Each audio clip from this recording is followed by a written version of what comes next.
Guys, part 22, work abroad story, part 22.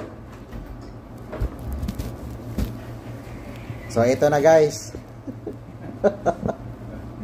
Bumalik na ako sa Saudi guys.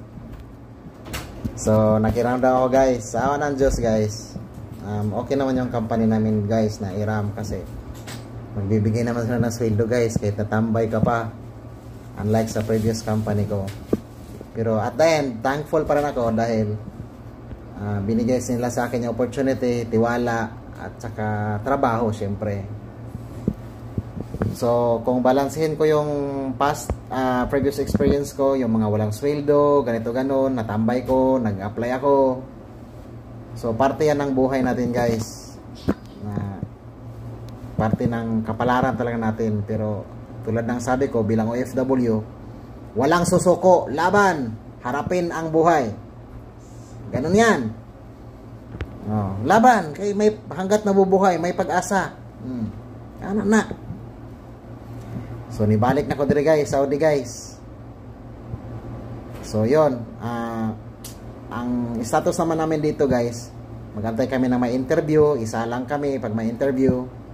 Tapos, libre kain guys. Libre din palaba. So, basta libre kain, libre palaba. Hindi ka magugutom.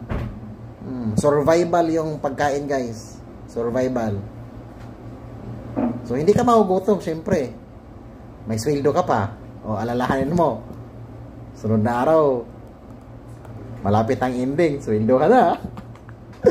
So, thank you pa rin. May schedule kami guys ng interview guys. Waiting na lang din ako. So, sana nga tanggapin nila ako, bigyan nila ako ng opportunity. Para sa akin guys, ang trabaho guys, napaka-easy. Kung idaan natin sa kahambugan guys, piyong-piyongan lang guys. Pikit-pikitan mo lang sa mata. Alam mo na ang trabaho mo. Tumanda ka na sa construction eh. Yan ang reality. So, sana nga ibigay sa akin yung opportunity para makatulong ako sa project guys. Makatulong tayo sa proyekto na matapos on time. So, yun naman ang hiningi ng mga client eh. Matapos ang proyekto on time. So, hindi ko sila bibiguin guys. Exceed expectation yung ibibigay ko sa kanila. Basta tanggapin nila ako sa proyekto. Yan talaga ang totoo guys. Kasi ako, ayaw ko ng proyektong backjob. I hate backjob. Yan talaga ang totoo.